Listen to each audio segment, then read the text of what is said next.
hebat kelas 4. Bagaimana kabar kalian hari ini? Semoga tetap sehat dan semangat ya.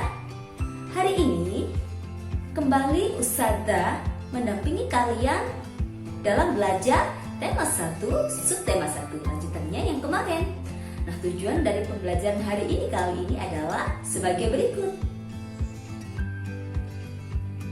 Baiklah anak-anakku, sebelum kita mulai pelajaran, marilah kita awali pembelajaran hari ini dengan bacaan basmalah dan doa mau belajar. Bismillahirrahmanirrahim. Rabbi zidni ilma warzuqni fahma. Anak-anak hebat, pada pertemuan sebelumnya kita sudah belajar tentang keberagaman yang ada di Indonesia, gagasan pokok dan gagasan pendukung, serta tari saman. Hari ini Ustazah akan kembali mendampingi kalian dalam belajar tentang beberapa contoh alat musik tradisional beserta cara memainkannya, batik, serta sumber bunyi. Perhatikan percakapan berikut ini. Keberagaman kesenian. Salman dan teman-temannya berbincang-bincang mengenai keberagaman kesenian yang ada di Indonesia. Ika, Salman, apakah Indonesia memiliki banyak keberagaman dalam kesenian? Salman, ya Ika, Indonesia memiliki berbagai kesenian seperti seni tari, seni musik, dan seni rupa. Ika, wah, aku sangat suka dengan seni musik. Salman, ada salah satu alat musik yang sangat khas di Pulau Jawa. Ika, Pulau Jawa? Alat musik apa itu, Salman? Salman, namanya gamelan, Ika. Ika, wah, gamelan.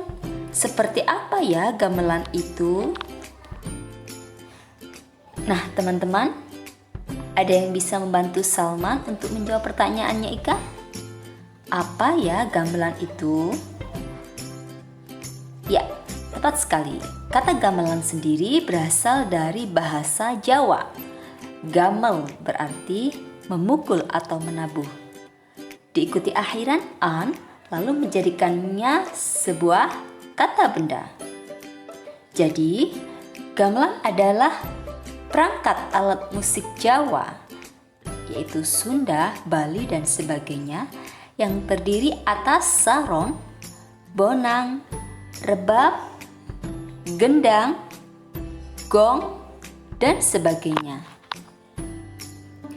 Gamelan pada umumnya dipakai untuk mengiringi pergelaran wayang atau pada acara-acara resmi seperti upacara pernikahan, syukuran, dan lain-lain.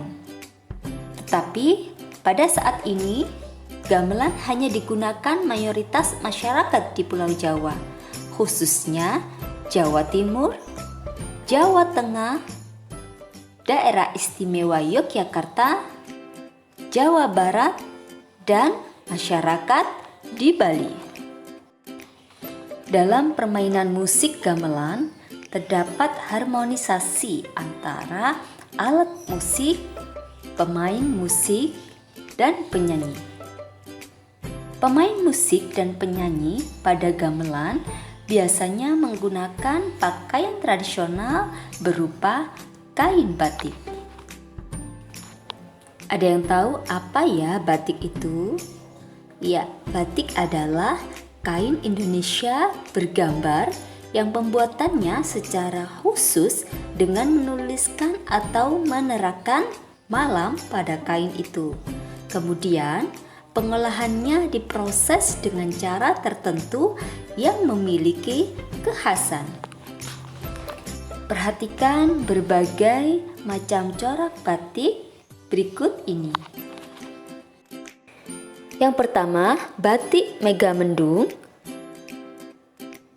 batik 7 rupa Pekalongan, batik parang rusak, batik keraton, batik Priangan Tasikmalaya, batik Lasem, dan batik Bali. Selain gamelan, di Indonesia masih banyak terdapat alat musik yang berasal dari berbagai macam daerah. Berikut ini merupakan beberapa contoh alat musik beserta cara memainkannya yang ada di Indonesia. Antara lain, yang pertama, angklung. Angklung adalah salah satu alat tradisional Indonesia yang terbuat dari bambu. Angklung dikenal sebagai alat musik yang berasal dari tanah Sunda, yakni Jawa Barat. Berikutnya adalah sasando. Alat musik sasando berasal dari Pulau Rote, Nusa Tenggara Timur. Sasando sendiri terbuat dari bambu, kayu, paku penyangga, senar string, dan daun lontar. Cara memainkannya adalah menggunakan kedua tangan untuk memetik dawanya. Contoh alat musik tradisional berikutnya adalah saluang. Saluang adalah alat musik tradisional khas dari Minangkabau, Sumatera Barat. Alat musik saluang terbuat dari bambu tipis atau talang. Alat musik ini dimainkan dengan cara ditiup. Beberapa alat musik di atas akan menghasilkan bunyi apabila dimainkan, karena alat musik merupakan salah satu sumber bunyi. Apa ya sumber bunyi itu? Ya, sumber bunyi adalah benda yang bergetar dan menghasilkan bunyi. Perhatikan percobaan berikut ini. Ada sebuah batu dan sebuah selang Ustazah taruh di atas kardus. Kemudian kardus tersebut Ustazah pukul. Apa yang terjadi? Ya, tepat sekali. Pukulan kardus tersebut telah mengeluarkan bunyi dan batu serta selang tadi bergerak. Sekarang Ustazah akan mencoba memukul kardus tersebut lebih keras lagi. Apa yang terjadi? Ya, tepat sekali. Bunyi yang dihasilkan semakin keras serta batu dan selang bergerak semakin kuat. Semakin besar getaran benda, maka bunyi yang dihasilkan semakin kuat. Tidak semua bunyi bisa didengar oleh telinga manusia. Bunyi yang bisa didengar oleh telinga manusia adalah bunyi audiosonik, yaitu bunyi yang mempunyai getaran 20 sampai 20.000 Hz. Saat kita mendengar adzan, sebenarnya kita sedang memanfaatkan perambatan bunyi. Adzan sampai ke telinga kita karena ada udara sebagai media perambatannya. Tahukah kamu bagaimana adzan pertama kali dikumandangkan? Imam Muslim meriwayatkan bahwa pada suatu ketika Rasulullah Shallallahu Alaihi Wasallam mengumpulkan para sahabatnya dan meminta masukan mereka bagaimana cara memberitahu kaum muslimin ketika waktu sholat telah tiba. Di dalam musyawarah itu ada beberapa sahabat yang memberikan usulan.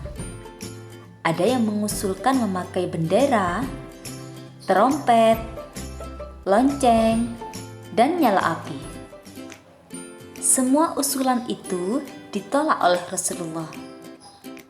Sampai suatu malam, Abdullah bin Zaid yang berada dalam keadaan setengah tidur melihat seorang laki-laki membawa genta.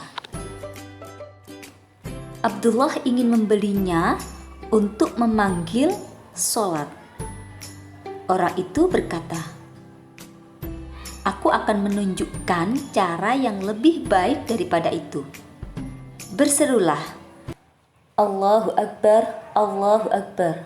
Asyhadu an la ilaha illallah, asyhadu an la ilaha illallah, asyhadu anna Muhammadar Rasulullah, asyhadu anna Muhammadar Rasulullah. Hayya 'alas salah, hayya 'alas salah, hayya 'alal falah, hayya 'alal falah. Allahu Akbar, Allahu Akbar. La ilaha illallah." Keesokan harinya, Abdullah bin Zaid menceritakan mimpinya kepada Rasulullah. Rasulullah wajahnya berseri dan mengatakan bahwa itu adalah mimpi yang benar.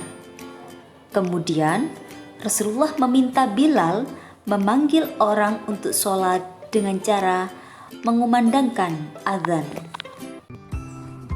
Demikianlah anak-anak hebat kelas 4 materi kita hari ini. Semoga apa yang telah kita pelajari hari ini dapat bermanfaat buat kita semuanya. Jangan lupa tetap lakukan protokol kesehatan, istirahat yang cukup, dan makan makanan yang bergizi. Cukup sekian dari Ustazah mohon maaf. Wassalamualaikum warahmatullahi wabarakatuh.